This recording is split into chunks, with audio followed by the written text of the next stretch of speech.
की बड़ी सुंदर कथा आती है।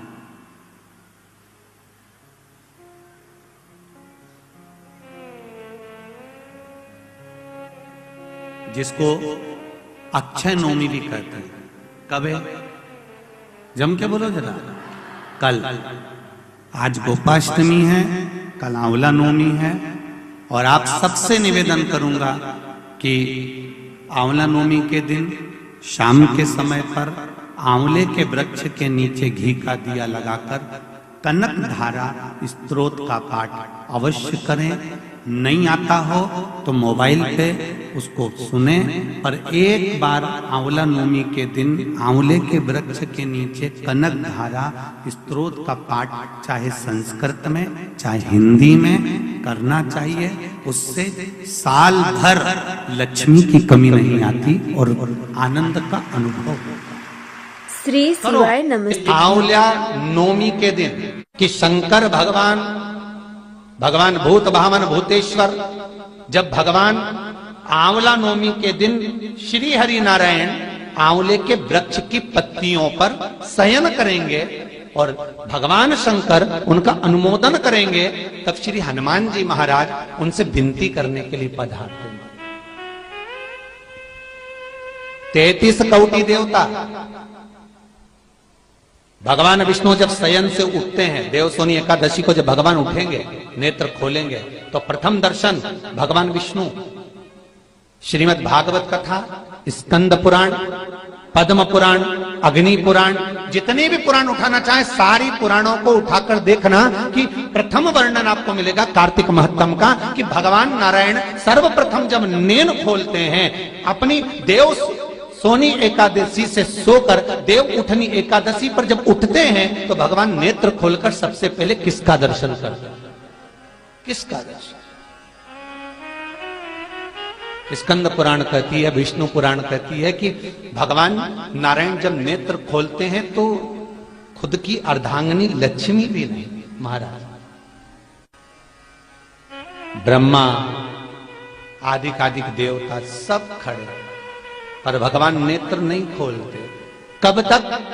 जब भगवान शंकर अपने ही मुख से भगवान श्री हरि का गुणगान नहीं गाते, डमरू का नाद नहीं। आंवला नवमी का आप लोग साधना करते होंगे। जब कार्तिक के महीने में आंवला नवमी का व्रत आता है तो जो उपास नहीं भी रखते हो, जो पूजन नहीं भी करते हो, उनसे मेरा निवेदन है कि स्कंद पुराण में कार्तिकेय के पावन चरित्र में स्कंद पुराण में स्पष्ट किया गया। और कल्याण का कार्तिक खंड पढ़िएगा, कभी योग लगे तो गीता प्रेस गोरखपुर का कार्तिक खंड पढ़िए। आप पढ़ेंगे तो उसमें मिलेगा आपको कि आंवला नवमी के दिन आंवले के पेड़ के नीचे घी का दिया लगाकर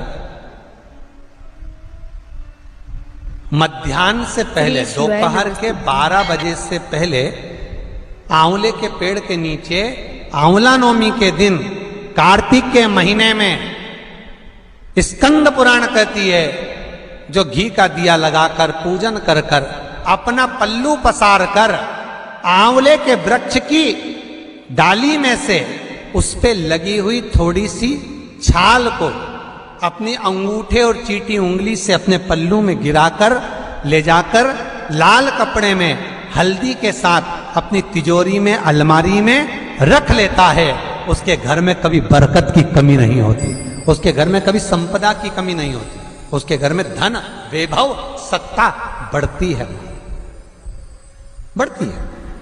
आंवला नवमी की कथा में एक प्रसंग आता है। आंवला नवमी का पूजन आपको करना आता है, व्रत करने वाली माताएं व्रत करती है, आंवले के पेड़ के नीचे जाकर पूजन करना, भोजन करना, आंवले का वृक्ष की छाया में बैठना,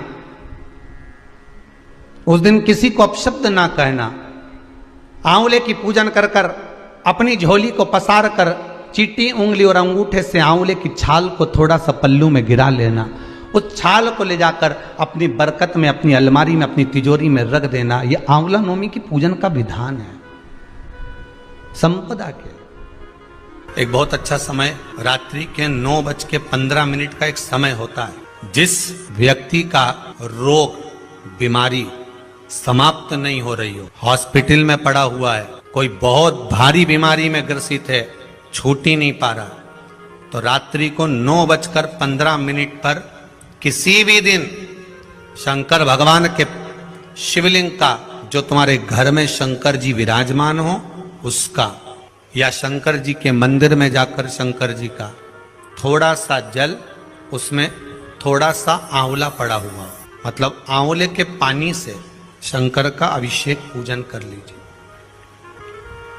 उसका नाम लेकर कर लो जो रोग से ग्रसित हो।